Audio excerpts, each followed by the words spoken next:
Here to talk further about all of this, Nebraska Republican Congressman Mike Flood. Congressman, thank you for being with us on this Sunday evening. We really do appreciate your time. I know you've been talking with your colleagues. You've been hearing from leadership. But frankly, from what we've seen today from leadership on both sides of the aisle, it doesn't seem like anything's really moving. Where do things stand in your opinion right now? Well, in the House of Representatives, we did our job. We simply extended the Biden-Schumer budget that everybody voted for a year ago, and then did it again in March. We did it a third time to get to November 21st. And because Chuck Schumer now has the far left base that he's trying to please and water their grass, he has to do this show where he shuts the government down to show that he's fighting his nemesis, Donald Trump. And sadly, it's putting federal workers, making them pawns in a chess game just to protect his credibility with the far left. I heard all that stuff about the ACA. The reality is those were Democrat extras that were passed in 2021, and the Democrats set them to expire in 2025.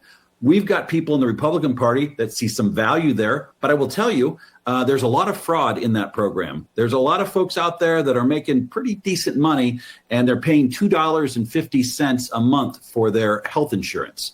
So I think we need to get to the bottom of that. That's not something we can do with a gun to our head because we've got this shutdown looming. Meanwhile, you've got TSA agents that aren't being paid. You've got members of the military not being paid. A sailor on a aircraft carrier in the Mediterranean is going to bed at night wondering how his wife back in Norfolk, Virginia is going to put food on the table next week. Listen, this is not the way to run the government. This is not the way to get people's attention by fighting something that is so straightforward. And that's just a simple extension of a budget they've already voted for.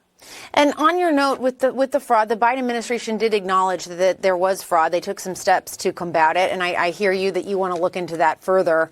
KFS says 59% of Republicans that they polled think that Congress should extend those those credits. 40% think they should let them expire.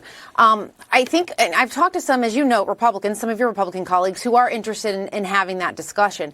But I think what their concern is that it goes from having the subsidy and then it just goes off a ledge, and that it's that gap that goes from subsidy to zero instead of a tiered down that's going to really surprise people. Do you worry about that for your constituents who have these subsidies, that it could make health insurance unaffordable for them?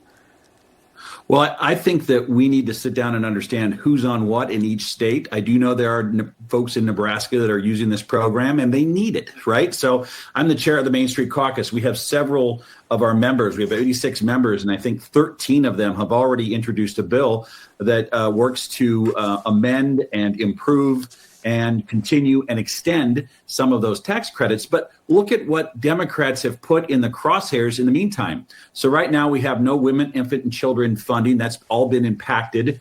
You can't enroll new mothers right now. Seniors aren't getting access to their telehealth. Small business loans are not approved. If you're trying to buy a house right now under the Democrat shutdown and you're in a floodplain, guess what? You can't do it because you can't get a policy.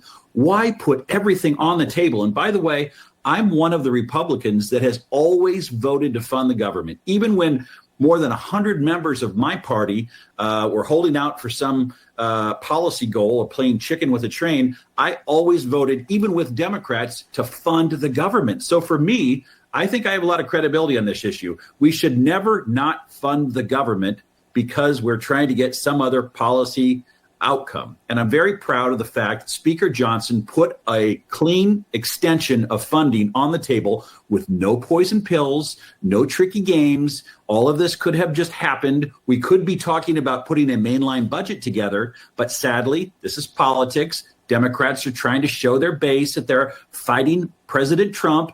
And ironically, the one person they're fighting, they have just ceded all of our Article 1 authority to him. They have given the executive branch all of the power with the Office of Management and Budget to make all sorts of decisions. And so I think when reasonable people look at what's happened here, they have to say, enough, get the government back open. Let's get back to work. And so you mentioned OMB. And that's the Office of Management and Budget, as you note, and the president and the director of OMB have been very clear and very open that they want to use this opportunity with this shutdown to dramatically cut the federal government. And just as a reminder, I talked to someone yesterday that reminded me of this, that there are federal workers in Nebraska. There are federal workers in my home state of Arkansas. They're all across the country. Does that concern you? Do you think that's appropriate to be using this time to be cutting the government in this way? Well, we are $37 trillion in debt, so I think we have to put it all in perspective. Listen, we've been communicating as members in the House to OMB about the programs that we know are very important. Obviously, anybody that works for the Department of Defense, anybody that is engaged in law enforcement, food inspectors that are looking at the poultry coming out of Arkansas and the beef coming out of Nebraska, the TSA workers that make our airports work. And you know what I think at the end of the day, what's likely going to happen if we can't get the Democrats to fund the government? It's going to come down to, when does the TSA not get paid and when do the flights start getting canceled? It's going to have to start really impacting people. And those folks that work at those airports, they don't deserve to be used as pawns. And I would say this, if my party was struggling to fund the government, I don't like government shutdowns. I think it makes us weak as a nation. It ends up costing more in the end. And you are playing these games with people that just get up every day and try to do the right thing for the government that they work for. I just think it's a bad look. It's bad for America. And it's definitely going to be bad for the Democratic Party if they don't get things changed here quick. Congressman Mike Flood, thank you for your time. We do appreciate it. Thanks for having me on.